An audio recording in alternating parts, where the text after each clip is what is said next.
maaf mengganggu waktunya Pak. Ya.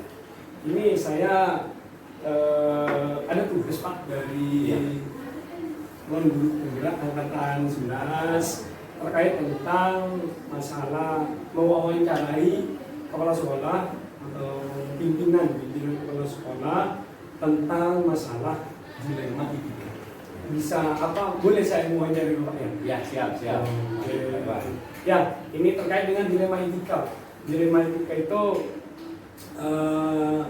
sebuah situasi sulit di mana seorang kepala sekolah harus memilih di antara dua pilihan yang sama-sama benar atau sama-sama salah. Karena di sini kalau dilema etika itu tidak ada nanti keputusan benar ataupun keputusan salah. Nah, kedua pilihan ini biasanya saling bertentangan dan tidak ada jawaban yang benar yang sempurna. Ini yang akan mungkin saya ingin mengetahui dari Bapak nanti. Ya.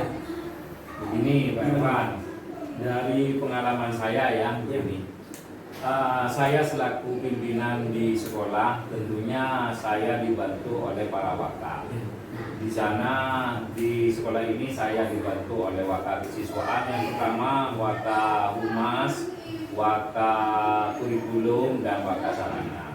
Dari keempat orang ini merupakan pilihan dari saya sendiri karena orang-orang ini yang akan bekerja di sekolah untuk membantu saya.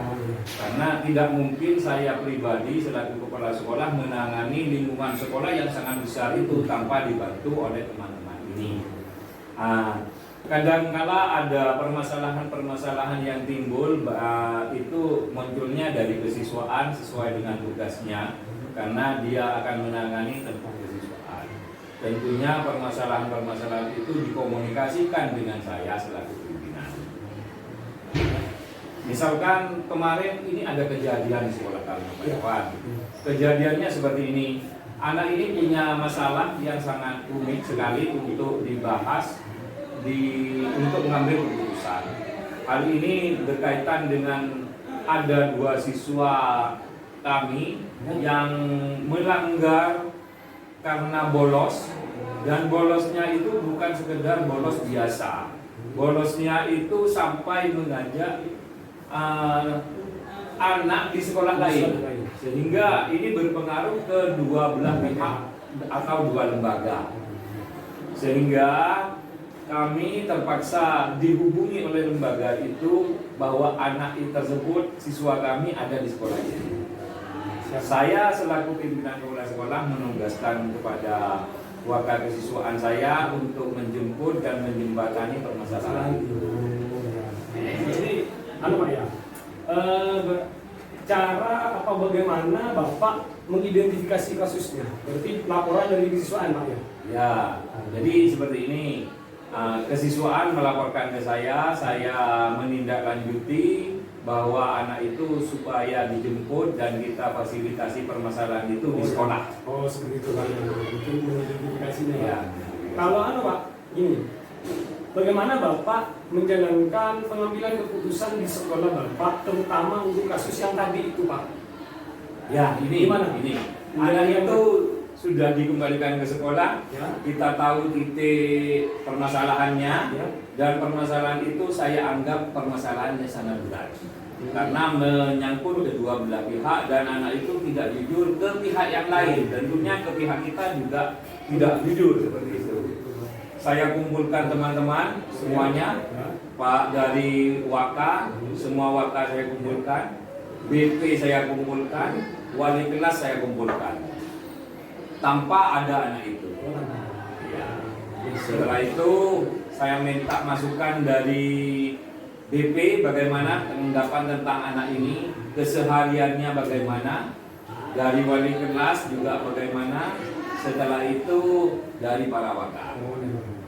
Berarti pengambilan keputusannya itu sudah sesuai dengan langkah-langkah yang Bapak lakukan tadi itu ya, dengan mengumpulkan wakil-wakil di sini beserta BK tanpa adanya dulu siswa tersebut Pak ya. Oh ya, siap.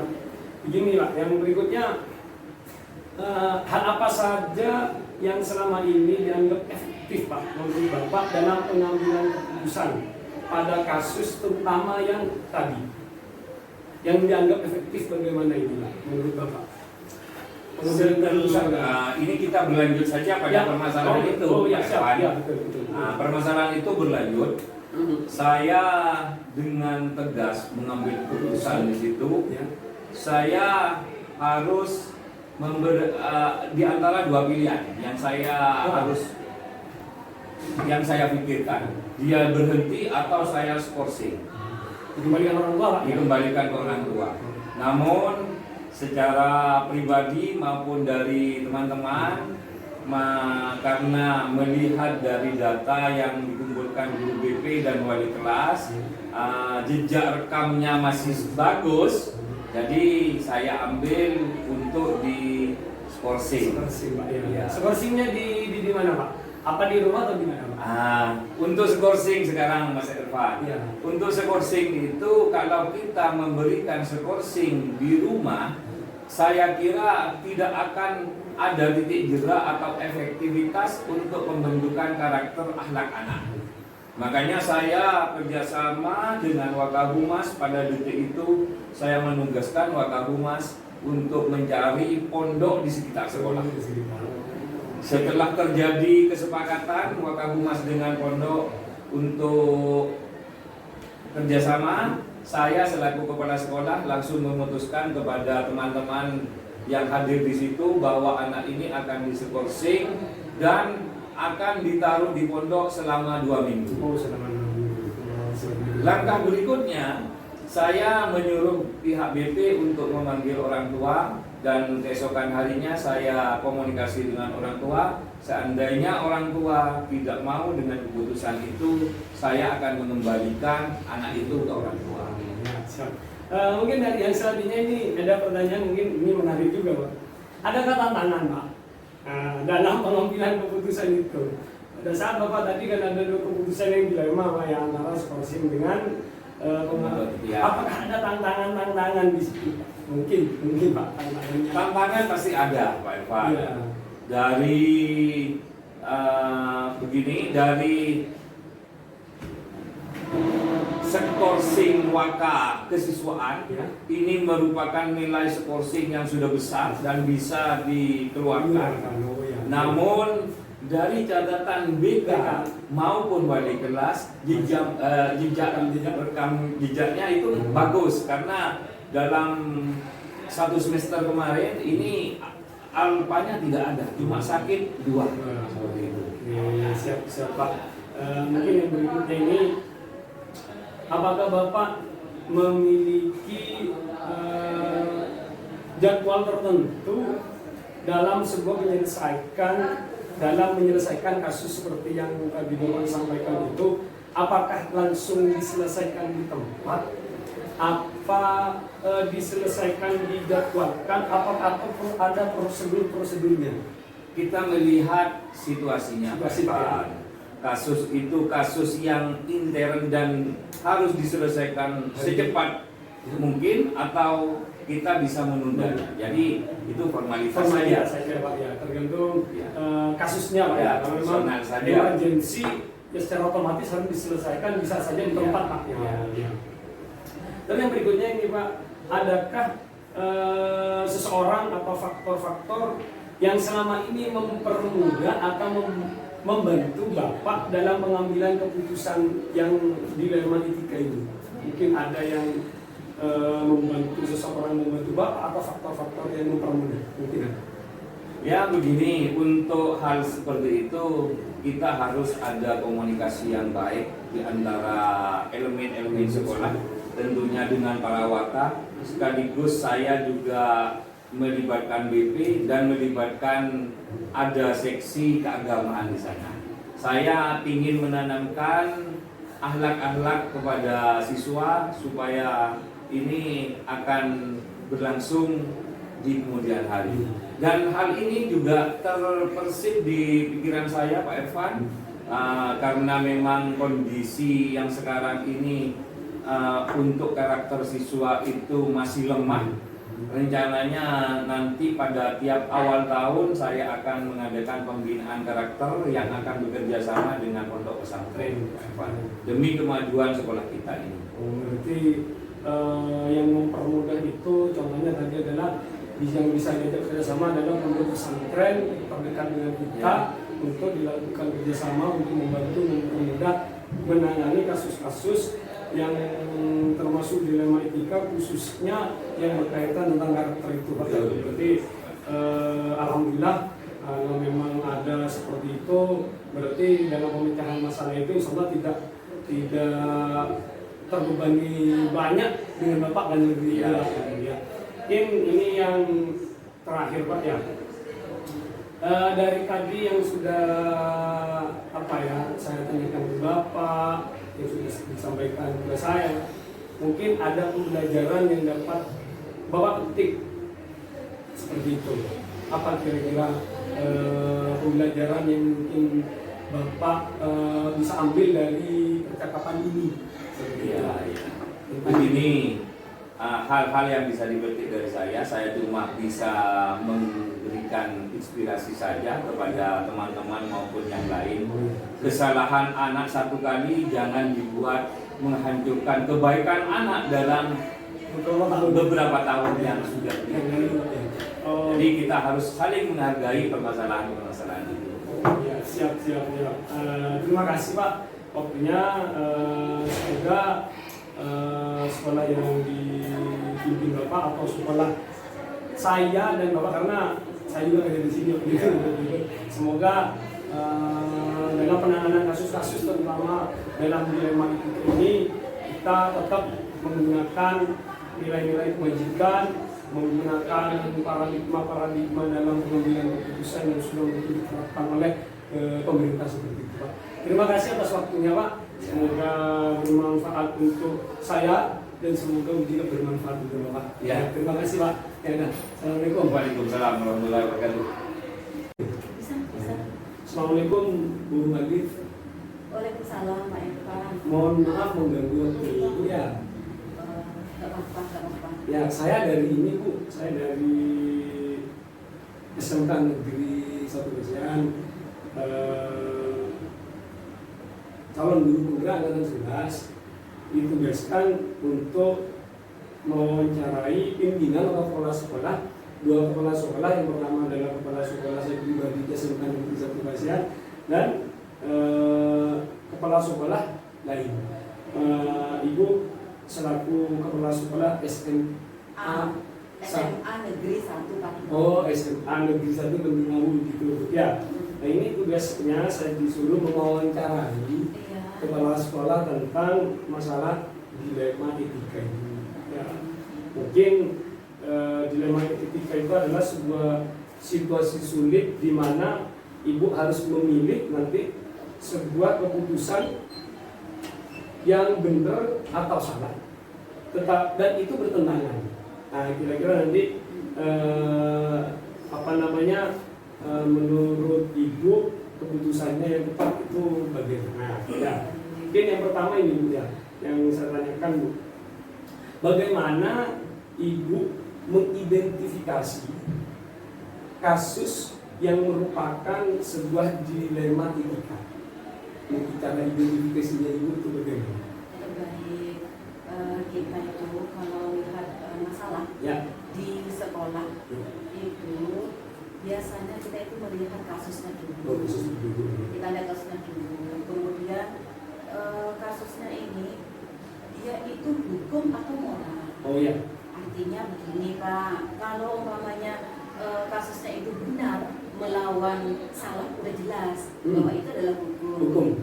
Tetapi di sini ada di dilema nanti kalau salah melawan salah atau benar melawan benar. Nah ini yang kita sebut dengan dilema etika. Ya. Terus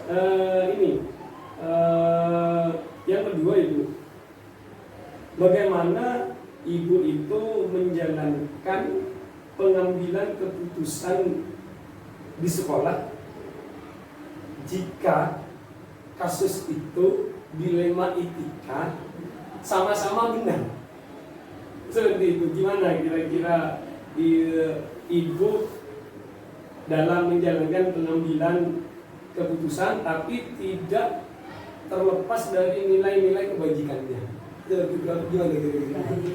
Memang di sekolah itu ya kita pasti akan berjumpa yang namanya masalah. Ya, jadi Pak Irfan, kalau namanya kita itu ada kasusnya benar dengan benar, ya. maka yang pertama di situ kita itu harus lihat kasusnya juga. Kemudian kita juga harus mengidentifikasi kasus itu.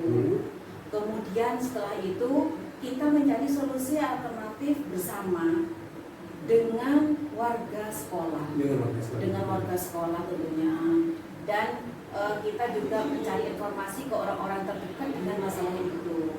Nah, kalau itu benar melawan benar, maka kita itu akan mencari solusi bersama yang menguntungkan untuk semua pihak dan berdampak untuk yang kebaikan untuk sekolah dan untuk peserta didik. Dan juga mungkin untuk masyarakat juga. Betul, kayak gitu. Siap. Oke. Mungkin yang berikutnya ini Bu. Mungkin tadi sudah sedikit disampaikan oleh Ibu terkait tentang langkah-langkah atau prosedur yang dilakukan dalam memecahkan masalah di sekolah Ibu. Sudah dijelaskan tadi mungkin dengan koordinasi dengan siapa tadi? Iya, warga sekolah. Jadi yang pertama ya Pak Irfan, jadi yang pertama ya kita mengidentifikasi dulu ya kasusnya ya. Setelah itu kita dengan diskusi dengan warga sekolah, terutama warga yang memang lebih dekat ke masalah itu. Ya. Kemudian kita mencari solusi alternatif bersama. Baru nanti alternatif itu kita laksanakan, tetapi yang kita pertimbangkan di situ adalah masalah dari solusi itu yang betul-betul berpihak kepada sekolah, kepada peserta didik maupun kepada masyarakat. Mungkin yang selanjutnya ini Bu, hal-hal apa saja yang selama ini dianggap efektif dalam pengambilan keputusan pada kasus dilema etika? Nah ya baik, ini terutama ini ya, kalau kita ya yang efektif itu karena ini warga sekolah juga. Warga sekolah ya. Karena dengan seperti wakaf, kemudian seperti BK, kemudian seperti ini ya wali kelas juga itu. Nah itu masukan-masukan dari mereka, diskusi dari mereka bersama. Nah itu sangat efektif sekali membantu kita membuat satu kebijakan tidak perorangan, tetapi hasil dari solusi bersama. Ya. Oke.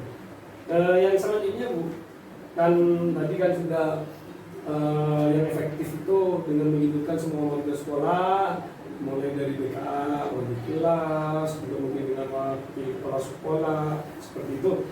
Terus adakah tantangan dalam pengambilan keputusan dilema etika dulu?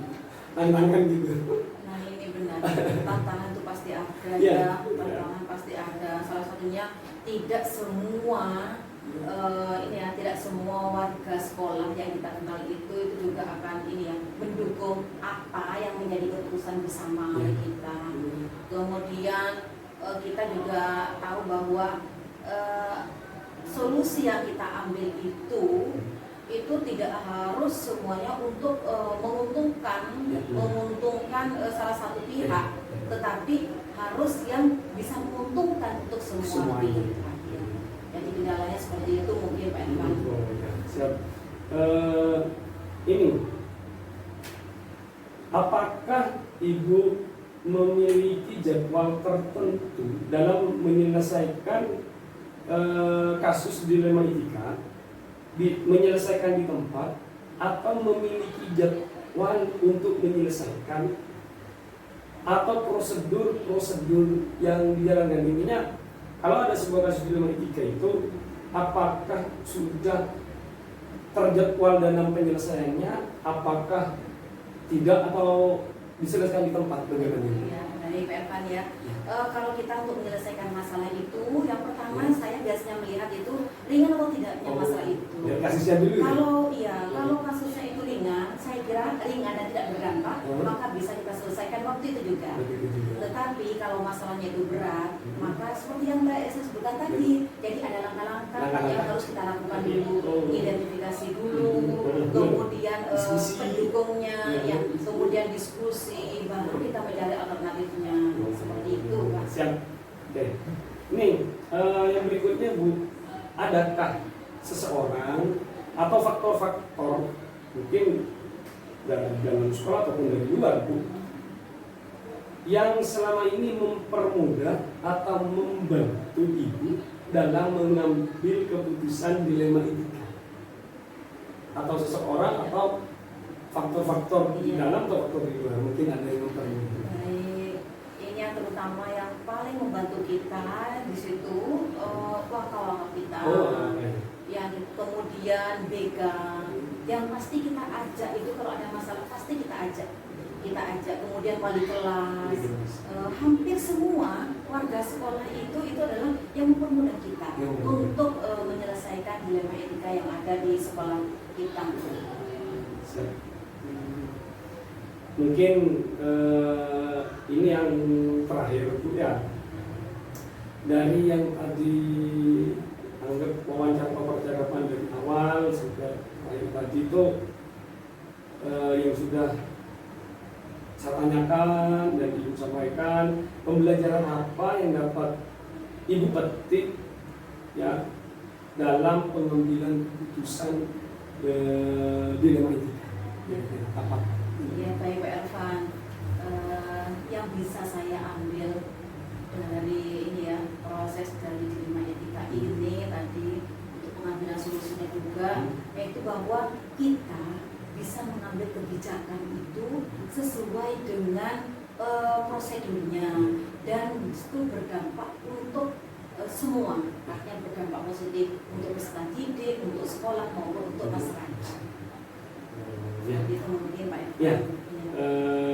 Terima kasih Ibu ya, sudah saya diberikan waktu untuk mewawancari Ibu terkait tentang dilema etika. Semoga menjadikan pelajaran untuk saya dan bisa saya kembangkan nanti di SMK Negeri 1 Kasihan, dan mungkin sebagai pembelajaran untuk Ibu untuk pengembangan pengambilan keputusan dilema etika di sekolah SMA Negeri 1 Pademangan. Semoga untuk menjadikan kebaikan bersama, untuk menjadikan sekolah itu betul-betul berpihak pada murid yang dicita-citakan oleh pemerintah seperti itu. Baik, ya terima kasih juga Pak Ervan. Sukses juga buat Pak Ervan untuk CGP Angkatan 11. Mohon doanya Bu, semoga sukses Ibu ya. Ya, terima kasih Bu. Saya mungkin langsung kembali, sekali lagi saya mohon maaf mengganggu waktunya Bu. Semoga sama bermanfaat. Ya, saya langsung Bu ya. Terima kasih Bu ya. Ya, assalamualaikum Ibu. Waalaikumsalam.